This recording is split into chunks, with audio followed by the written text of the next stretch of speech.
this is Killer Kyle, and this is Wheels of Fury, and also another segment that I like to call Look Back At.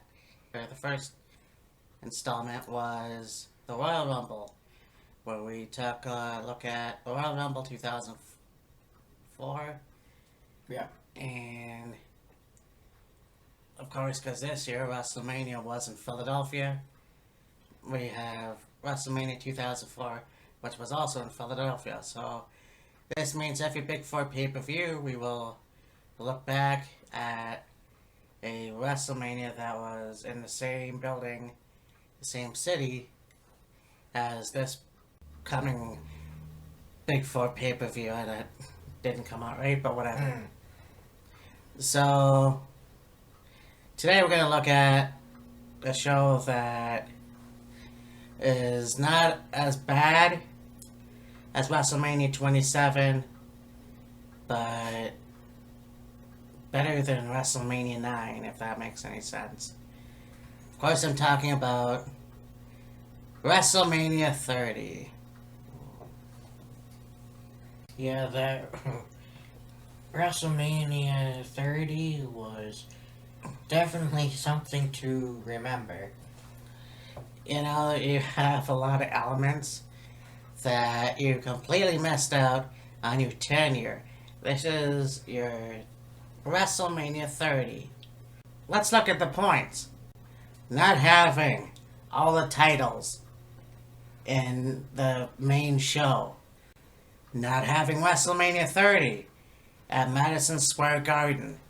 And I knew that the year before, when they were at the Met Center, I thought, okay, well, obviously they're going to try to go somewhere else since it's in New York. But in actuality, I think the Met Center is actually between the New York-New Jersey border. Yeah. So technically you could have had WrestleMania 30 at MSG. Did you? No. So there you have two strikes right there. You know, kind of... you know what? Let's just take a look. We got to our first problem.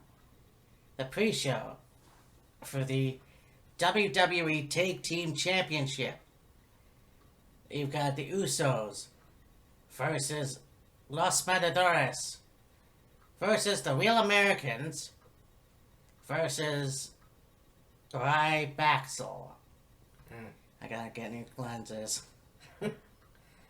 So, yeah. This was an interesting match. I mean, it was good enough for what it was.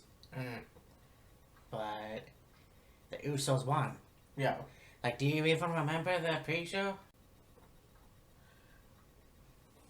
But with WrestleMania, they generally have been having like a 2-hour pre-show. And then WrestleMania is like 4 hours or so.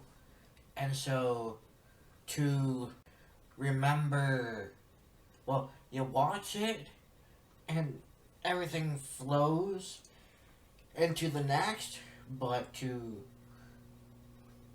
remember it after quite some time, you gotta try not to jumble it. Yeah.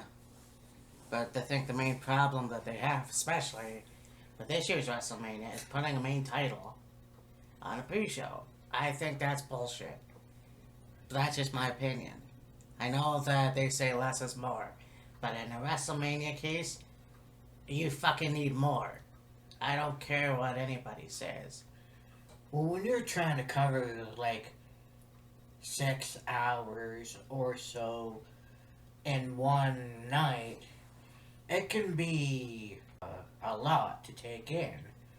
Now, previous WrestleManias have been pretty good as far as the pre-show going off alright, and then WrestleMania itself generally has been pretty good. Now, okay, I understand having title matches on your kickoff show, but you really don't want to have just random matches put together, which, quite honestly, WWE has been doing lately with their pre-shows. Now, it's not WrestleMania, but I mean, like... Yeah. Well, like, look at WrestleMania 17. And, Right. everyone will say, oh, yeah, well, all the titles on the line, that's too much. No, that's not too much. You have a show. You look at Raw and SmackDown, and you go, okay, well, you don't have your champions have matches all the time for the title. You know, it ruins for me anyways, the surprise of, okay, when you do have a title match, that means something. That's special. And that should always, if you're going to have a TV taping of a championship match, to me that's not special. When I first did that, with the 1-2-3 Kid and Bret Hart, I was like, okay, I hope they don't do this all the time because they should save that for a pay-per-view. Now, Bob, with the WWE Network, you pay, you know, it's free. Once you pay for it, Yeah. you get all the pay-per-views. So it's like, you could say, why are you complaining? Well, the thing is, you want your championship match to be special, so you save that for the pay-per-view. So yeah, you had all your titles on WrestleMania 17, but that's what made it special, I think. Not only that, but you had it in a great atmosphere. You had a different aisle setting. Everything looked great. WrestleMania 30 just looked like you just slapped on WrestleMania on the fleur-de-lis, and the ring wasn't even that long. Which is a nitpick, I know, but that's how I felt at the time. And at your tenure, you would think that it would be better, but it is what it is. Yeah, I mean, we're going into minute details here with certain things. Now, should you have your titles defended on the main show? Yes. But lately, it's been building up other rivalries to kind of mix them in. Because, like, you've got Stephanie McMahon and Triple H and Kurt Angle and Ronda Rousey. And then you've got Asuka and Charlotte. And then you're going to have Alexa Bliss and Nia Jax. And maybe, at this point, I don't know, Roman Reigns against Brock Lesnar. Now, there's several openings for other things. But right now, with it being pretty much like 2 weeks away from WrestleMania, pretty much, it's about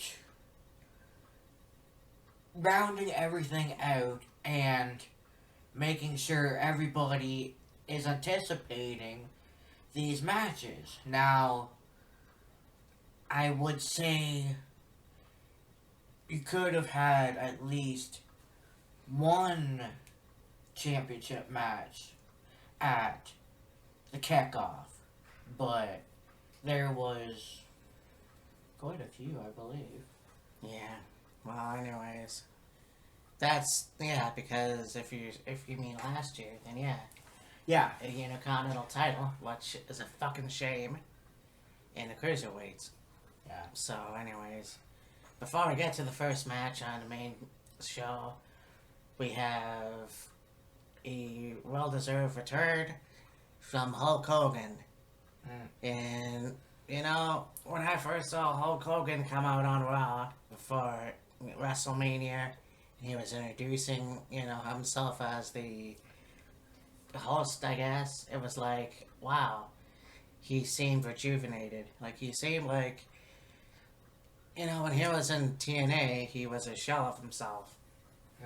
So, to see him back with the red and yellow and being on a WWE network, he seemed a lot happier and stuff like that. Yeah.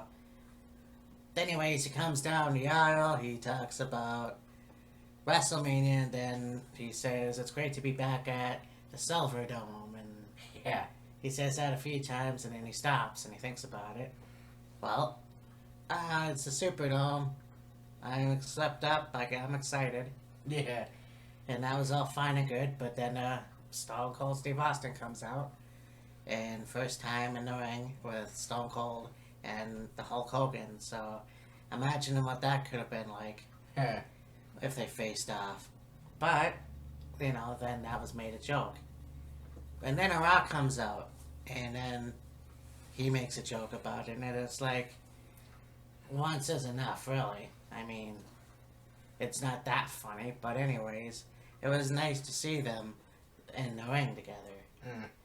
I think what would have made it better is if you have Bret Hart or Shawn Michaels even join them, and then it would be like the Mount Rushmore of WWE, in my opinion. Yeah, you could go that route. I mean, Hulk Hogan, Austin, and Rock was pretty cool to see. And, I mean, yeah, you could have gone Bret Hart, you could have gone Shawn Michaels. There's probably a few others you could have went with. I think, though, that just those three was enough. Yeah. You know, it was a cool segment. I'll give Yeah. you that. There was no Stone Cold Stunner after Yeah. or anything like that, but it was pretty cool because, well, it's WrestleMania 30, so I mean that's what you expect at your 10-year show. Mm. So we get on with our first match, and this was interesting. You know, I'll bring this up quickly because in January of that year marked the return of Batista, Yeah. who was away for 4 years. And then he comes back and he wins the Rumble. And people are like, you know what? Fuck you. Daniel Bryan should be the winner. Why is this guy who's been away for 4 years, you know, coming back? And, you know, I thought about it because, you know, I could have said the same thing about Triple H, because Triple H came back only after a few months of the quad injury, and then wins the Rumble, and then goes on to WrestleMania. So I could have said that, but I compared the two. I mean, when Batista left, he wasn't injured. It was just No. like he said, "I'm gone, bye," you know. Yeah, more or less. So, you know, he went to MMA, he did other stuff, and then he comes back, and it's like, oh, well, why are we cheering for him? Like, there's no, like, as much as he may be a good wrestler, and as much as the audience was polishing this idea, the fact of the matter is, he wasn't the guy, No. and he was forced to be the guy. And that's the problem that I think Roman Reigns is having, is that it's not that he's a terrible wrestler, but he's being force-fed to the crowd. And it's like, if nobody likes you, then why is the company going, okay, they don't like this person, we should turn him heel or choose somebody else? But Yeah. the whole storyline here was, if Daniel Bryan was to beat Triple H, that he would go on to face Randy Orton, the champion, and Batista in a three-way match. If Triple H won, then Triple H would do it. So you get Daniel Bryan coming out, and then Triple H came out with Stephanie, and he had this really cool skull, like chainmail with, it was the crown, and it was all in gold. That was pretty cool. Yeah. But this was a good match. You know, I think that the way call was made, you obviously knew, even though well, some people may not know that Daniel Bryan would win anyways, but Yeah. and this is another reason why I think that this is what I mean when they compromise. So it's like they say, okay, Triple H is gonna have Daniel Bryan go over him, but then he's gonna get the shit kicked out of him by Triple H and Stephanie. So Yeah, it would have been interesting to see what would have happened if you had 3 former members of Evolution in the ring together in a match. like I get it, Daniel Bryan is a short guy, whatever. Sure, and you got these big, strong, muscly men. This is the point of the year, the turn where guys that were average size, not huge muscle men, were shining, like CM Punk and Daniel Bryan, and then shortly after you get Seth Rollins and Dean Ambrose and stuff like that. So I understand that a lot of people didn't like that. It's just going on with this whole B plus player bullshit and stuff like that, and having the S movement and all this other stuff, and that was pretty cool. So this match was good. Anyways, what did you think? Yeah, it was a really good match.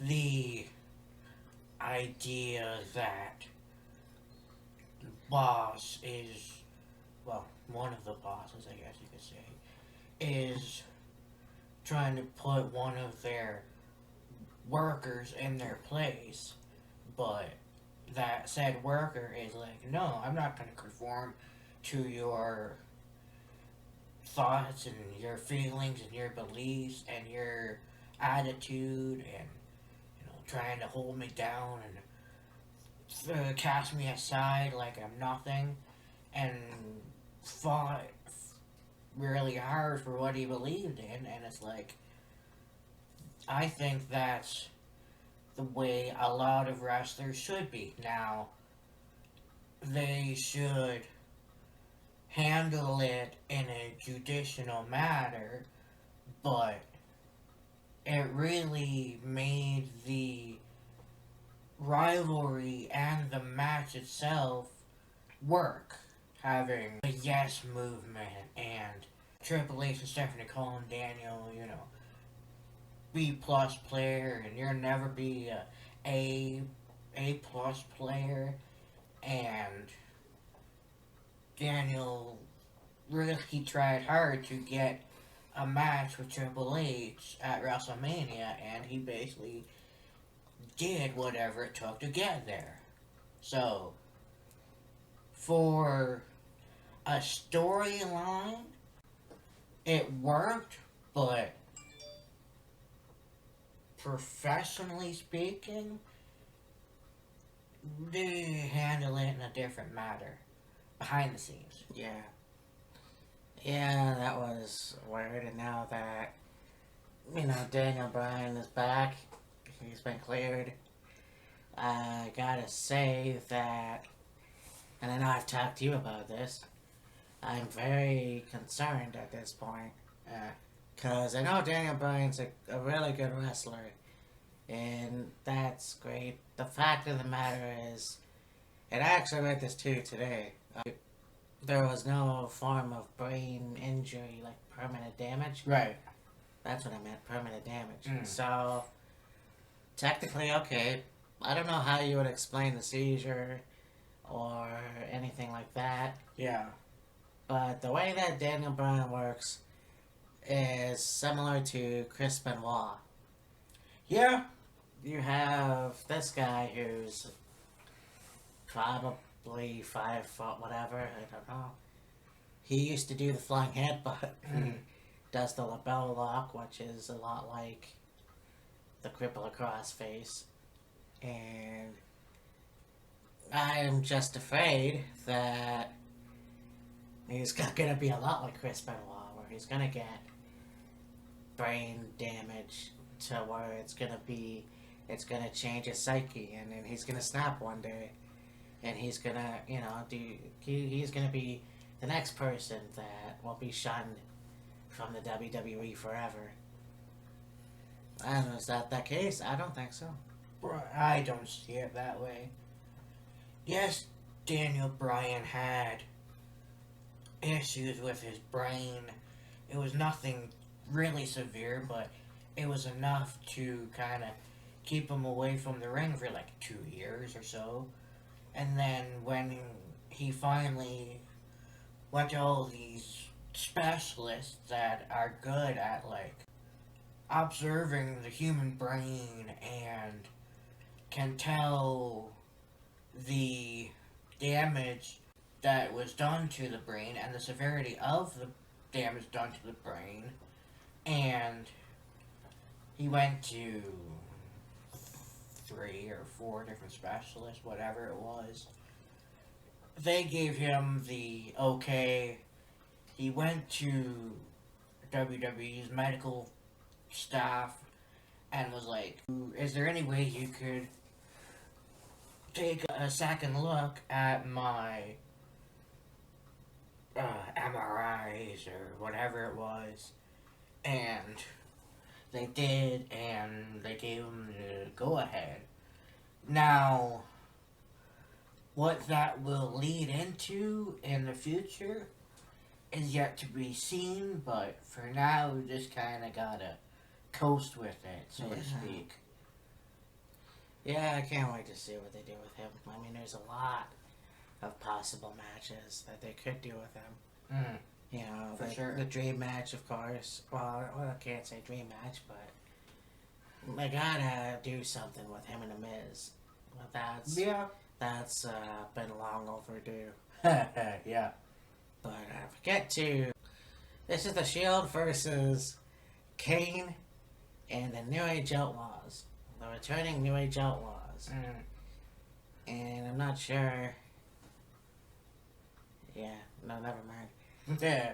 No, I mean, having the New Age Outlaws come back the Raw 15th, and it was pretty cool to see that when they joined DX in their first reunion back, I guess. So yeah, this was pretty neat to see that, and they still got it. Oh yeah, absolutely. And to see the Shield, you know, and I was a fan of these guys too, and I have a shirt somewhere here that I'm trying to dig up, but yeah, these guys definitely, you know, were a really good stable, and I kind of wish that, see the way that I read on the interwebs, and what I thought was going to be happening was they were going to have the Shield and Brock Lesnar, because he's got a sword or a dagger on his chest. He'd be like the leader, and then you have Paul Heyman as their manager, and that would have been a pretty cool stable, but that didn't happen, and you get this. But anyways, this was a pretty cool match, and Shield won. Yes. I'm trying to. I know WrestleMania, this was a repeat a couple weeks ago. I can't exactly remember what happened in this match. Oh, jeez. Oh, yeah. Yeah. Not really gonna have too much of a recollection of it. Well, anyways, yeah, I think, you know what, these guys, I mean, for, like I said, for the New Age Outlaws coming back, and basically the only legends that came back and got to take titles, you know, they were pretty good, and of course, I'll always be a fan of the Shield. Right now, it's like they're on, they're off, they're on, you know, people keep getting injured. Dean Ambrose, I'm not sure, like, he's due coming back in a few months. Yeah. So who knows when that will happen. So, and that's unfortunate circumstances, because they had just got back together. So, yeah. Anyways. Well, then we have the Andre the Giant Battle Royal. And this is the first installment of the Andre the Giant Battle Royal. They kind of thought, well, you know, and they had Battle Royals before at WrestleMania. You go to WrestleMania 2, it was like wrestlers versus football players. You look at the abortion that was WrestleMania 25 Battle Royal, which could have been good. I mean, you had women wrestlers coming back. So I guess they thought, well, let's have a Battle Royal and we'll have a trophy that's made out of Andre the Giant, like in gold, I guess. That came out wrong. But, yeah, like, you know what I mean. Yeah. So, of course, who should win the Battle Royal? The Big Show. So, and you know, over the years you get like Cesaro, Baron Corbin, Mojo Rawley, and really they don't do nothing with these people. Like they win a trophy and then what? So I don't even know if it's a waste of time. If they want to do a women's battle royal, I might do similar. You know, for they might do the Andre the Giant battle royal as well. In that case, you know what? And I'm gonna say it. This match should be on the pre-show because really, what's this match like? What happens when you win? Like nothing has really happened with the guys who've won the battle royal. So No. it's kind of a real shame. Yeah. I think Big Show got buried after this. Pretty much. Got John Cena against Bray Wyatt. Yeah. This match was... It was a good match. The way they went about it was weird, bizarre, unusual, strange, Yeah. ridiculous. Retarded. You have this very obscure, like, I don't even know if that's the right word. You know, with the kids, you know, in sheep masks, and they're all singing, "We got the whole world in his hands," and you have the one night where the lights go out and they're focused on this one boy, and his voice is all messed up, and Yeah. so those were weird. And so yeah, I mean, everything was cool. You had the voodoo guys, the voodoo witches. They come out. Well, it's New Orleans, so I believe Bloody Mary was there. And then you have I can't remember his name, Mark something or other, who sings the Bray Wyatt theme song. And then you got John Cena and stuff. And this match was the corniest match I have ever seen at WrestleMania. Like, this was scripted for sure. You know, John Cena. Basically, it was, let's see if John Cena can release the monster within. Yeah. So I got John Cena throwing a chair, and the ref's like, "Don't do it, John, I know you. Yes, this isn't you." And so, of course, John's fighting with himself, and, you know, Bray Wyatt did the spider thing. But, yeah. It would have been nice to have Bray Wyatt go over. You know, his first WrestleMania. But nope. Gotta have John Cena go over. Goes, you know, pins Bray Wyatt with one fucking F5 or whatever. And then leaves the ring. Big sweaty guy without a shirt hugging a 12-year-old. You know, when they had Randy Orton against Bray Wyatt, yes, there was a lot of hubbub and hoopla before their match at WrestleMania. However, the match itself was pretty decent, and both matches was like Bray Wyatt trying to play mind games with John Cena and then Randy Orton. It just seemed like, as unusual as the match with Bray and Randy was, like the ring having like the maggots and the night crawlers and cockroaches and stuff like that, it worked because you got Randy Orton essentially not having a real problem with the mind games of Bray Wyatt and beat him pretty soundly.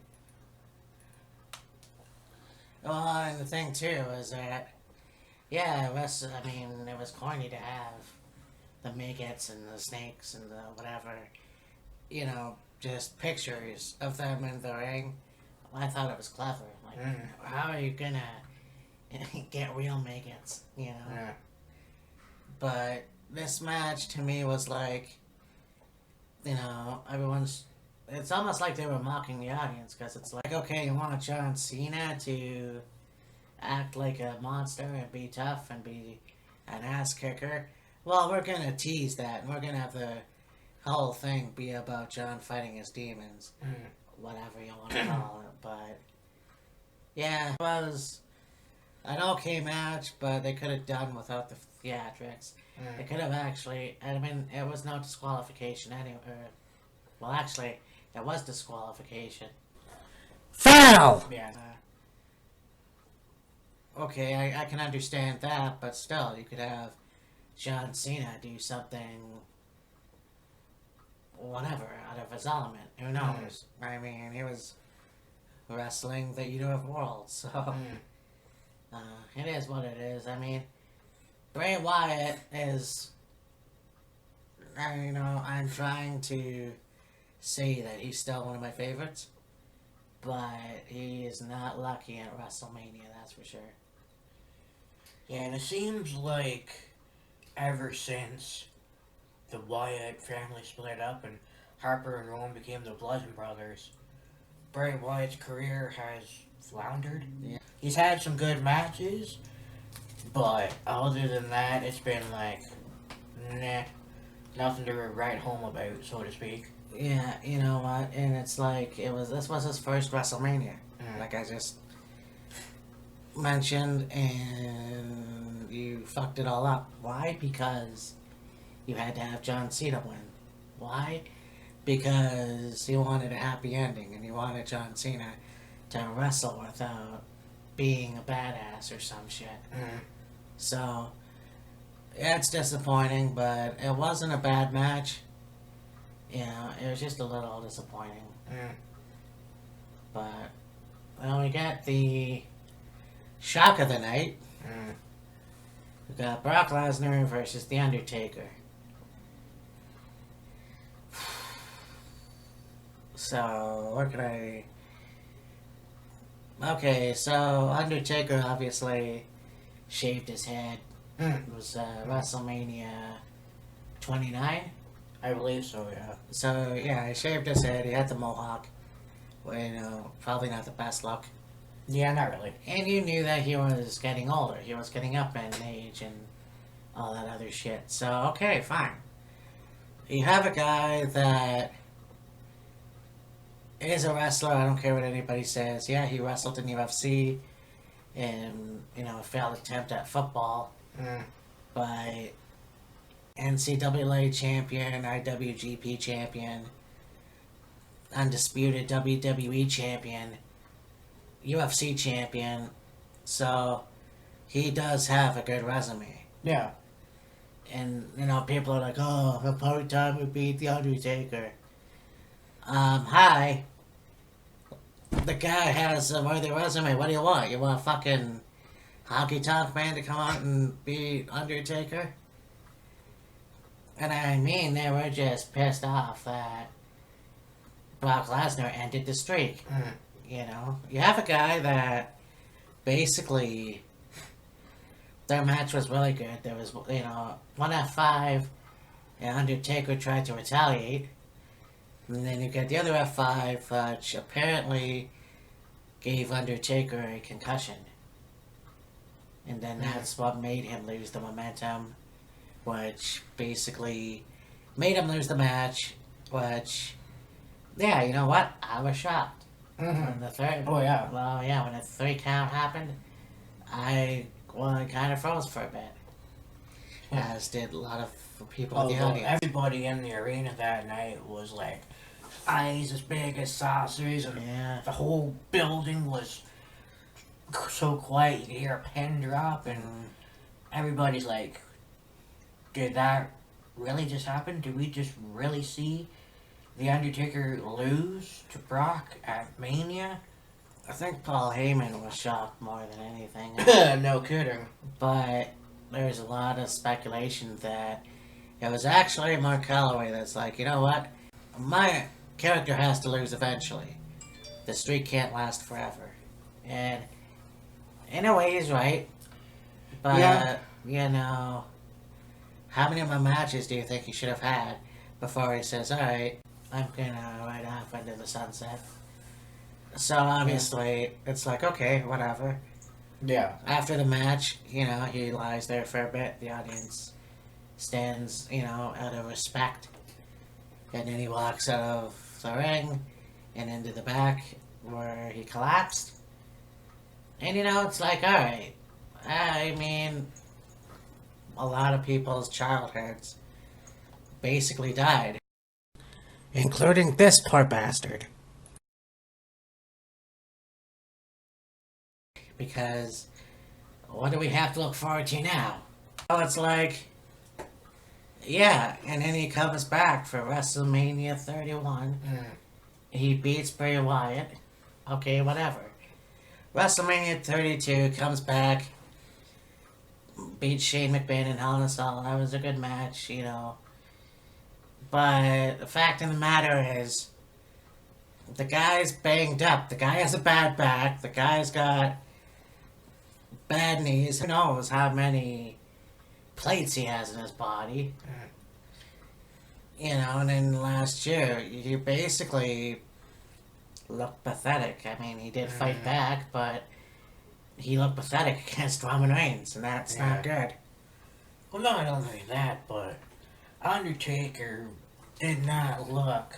I mean, he had the Undertaker look, but his body quality, let's say, was not what it should have been for a match like that. I mean, fuck, you look at when he took off his jacket and he had looked like he'd been eating one too many chicken wings at the local restaurant or something. Yeah.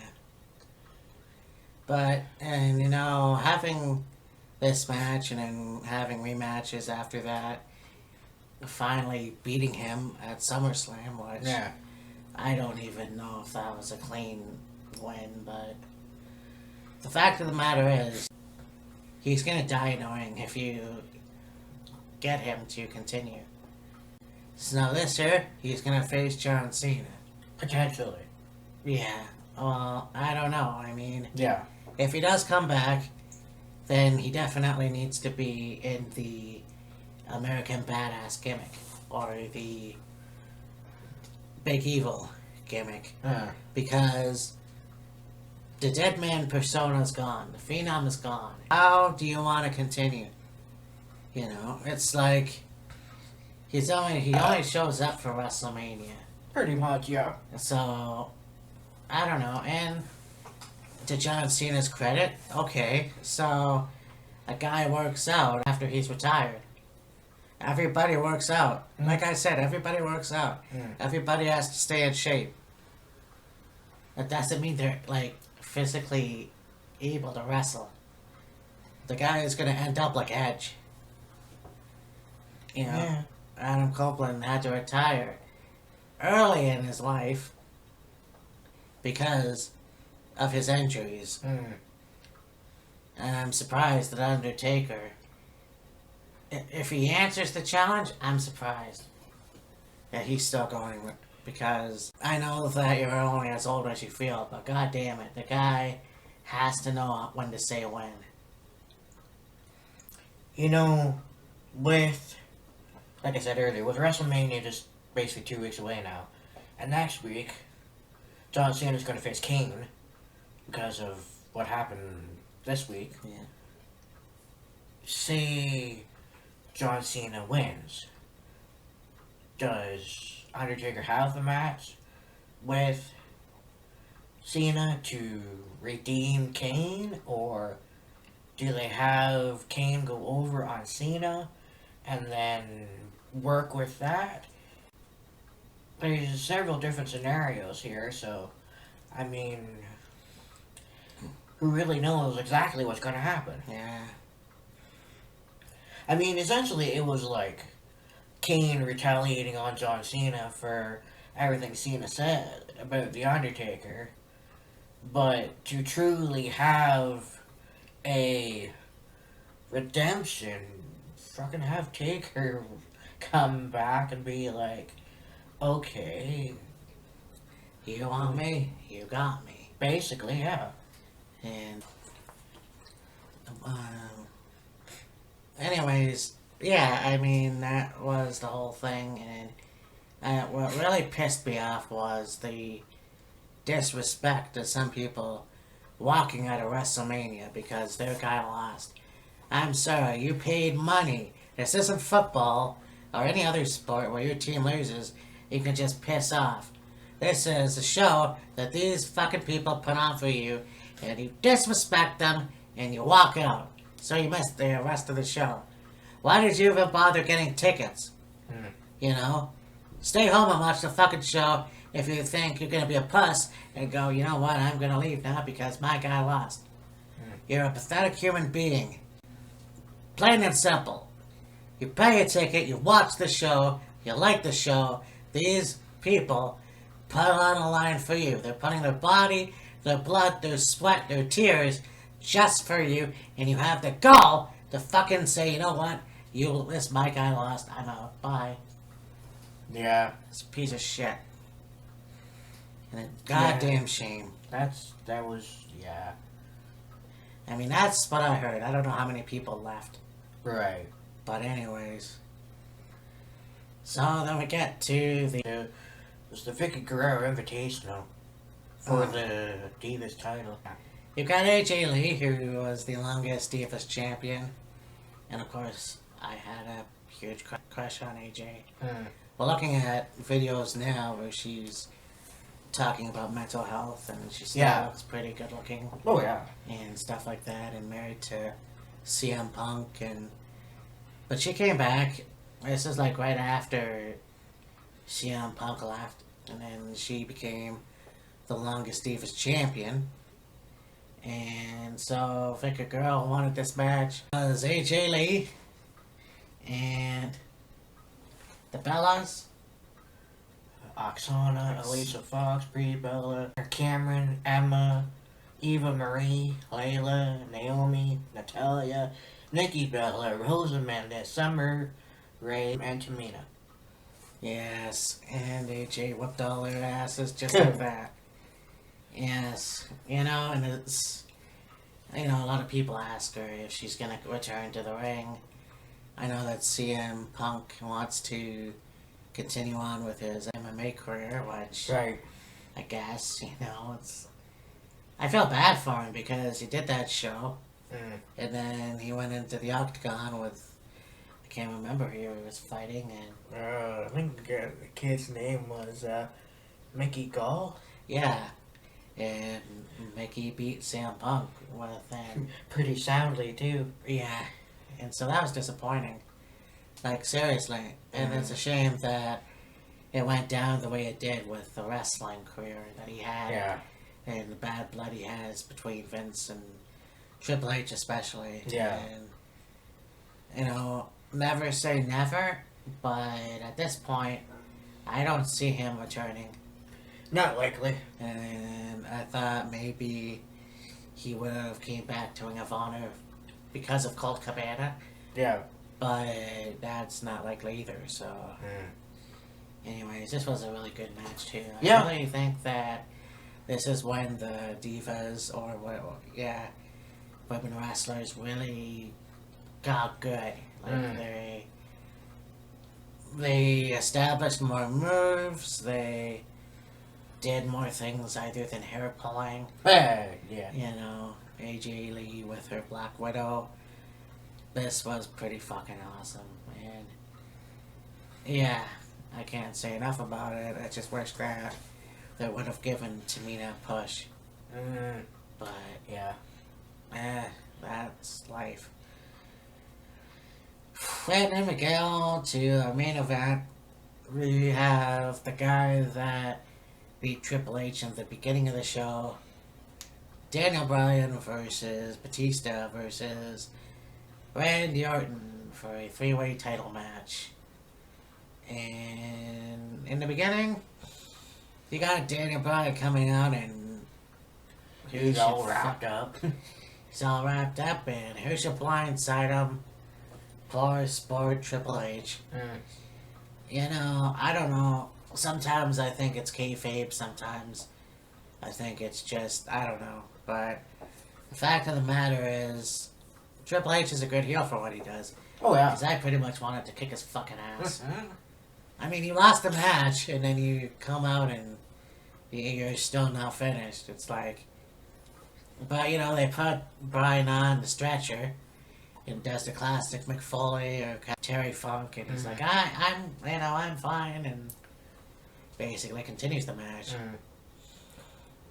And so this was pretty cool. Yeah. I mean, obviously, you have these guys like Randy Orton and Batista who have worked together before, you know, either as allies or, you know, enemies. So they were pretty cool at it.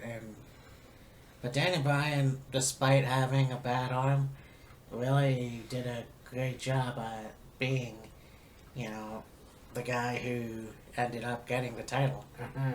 Or titles. And yeah, it was in a bell lock on, I believe it was Batista. Yes. So that's pretty much sticking it to the WWE. But yeah, this was basically Daniel Bryan's dedication to Connor McKellen, the little boy that had brain cancer. Oh, yeah. And they did a story on him, and you know, if you watched it and you didn't have wet around the eyes, then I don't know what's wrong with you. Yeah. You didn't have a gigantic lump in your throat, you either don't care or you don't have a heart. Yeah. But basically, this kid was, you know, the inspiration for a lot of the WWE superstars there, and it's very cool to see that. You know, the flack that WWE gets for a lot of shit that happens, they do a lot of good. Oh, yeah. So, I mean, I found out later, too, that it was actually Justin Roberts that brought Connor in and stuff like that. And they were just made to have... I mean, Daniel Bryan's, or Bryan Danielson, he's a hell of a guy. You know, he's a great guy. But they had him basically carry the torch or whatever for Connor. And, you know, we had the Warrior Award. We'll get to that, too. The Warrior Award for Connor. And just having Connor and his brother, dad, accepting the speech. You know, it's moments like that it's terrible. But, you know, that's why we need to put an end to, I mean, not just pediatric cancer, but all cancer. Oh, yeah, absolutely. Especially pediatric cancer, because it's not... It's just terrible. It's... I don't know how parents go through that. Oh, yeah. But... And with Connor only being like 8 years old, I think. 7, 8 years old, something like that. To have something that major take you away very soon is like... Wow. Somebody's eventually gotta find the right cure for this thing. Yeah. I mean, I already have a cure for breast cancer. Yeah, I mean, if they detect it early. They just need to keep going with their research. But, you know, I talked about the Warrior Award. It's kind of interesting how you have the Ultimate Warrior who, whether you like him or not, finally got inducted into the Hall of Fame. You know, he made his return. And, you know, there's a lot of shit that they're talking about with Moolah and stuff. And Yeah. you hear a lot about a lot of wrestlers who knew her in the past, and they're talking about how, yeah, she was kind of a bitch. Mm. But then you go and you look at Warrior and the stuff that he did, and you think, why are we honoring this guy? But, I mean, I'm a believer in that people can change. Mm. And I know that sounds kind of weird, but it's true. I'm pretty sure that he's had to do a lot of soul searching. And then I heard, yeah, he has been an asshole. Mm. Laughing at, Bobby Heenan because Bobby had cancer. Whether that's... I've never seen any videos like that, so I don't know. But, I mean, they inducted him, and that's all that is. Mm-hmm. You see him, and he's got the kind of frail look. Mm-hmm. And his face is all red and stuff like that. So, I don't know. I mean, that was just kind of... He wasn't that old. No. And so, yeah, he got inducted. And having him come out the next night on Raw and doing a very cryptic speech. Mm. And then Tuesday morning, going on my computer, and Ultimate Warrior dead. So it's like kind of creepy. Mm. But who else was inducted that year? I'm trying to think. Oh, jeez.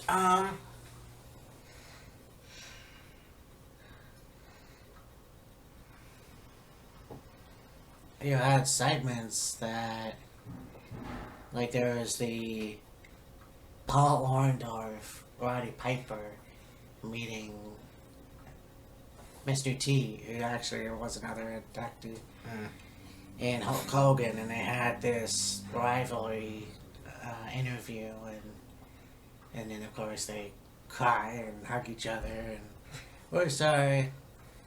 But you even look at Paul Orndorff, who had cancer, and not like it was a drastic change, but you can notice his voice was different and he looked different than the last time I saw him, and it's just weird like that.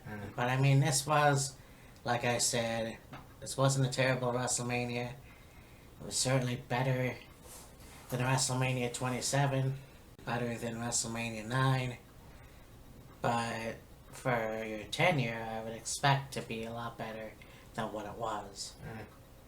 And to think, having AJ Lee and Daniel Bryan win their matches and essentially following Undertaker's loss had to have been like weird in a way.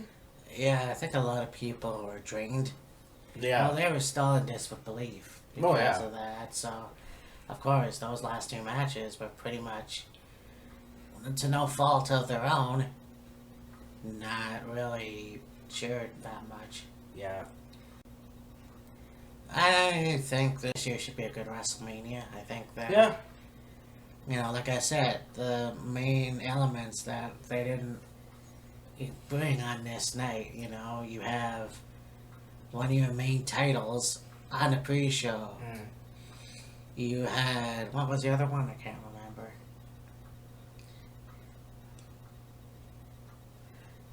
Anyways, I mean, another thing, there's a few parts anyways. So I hope this year it's really good. I hope Kid Rock's obviously going to be there. And I'm sure they're going to have a few more song entrances. I really said on Facebook that I hope Joan Jett plays Ronda Rousey to the ring, because of course Ronda comes out to bad reputation, so that would be pretty cool. I mean, this night here you had Ref Theory and the Mark guy that plays Bray Wyatt's song, and so yeah, let's see this year will be just as good as last year, because I really liked last year, despite a few minor details, but it's still one of the great shows. And yeah, you have anything else to say? No. Oh. Well, I think that there's only one word that we have to end this review on for the winner of the main event of WrestleMania 30. Yes! Yes! Yes! Yes!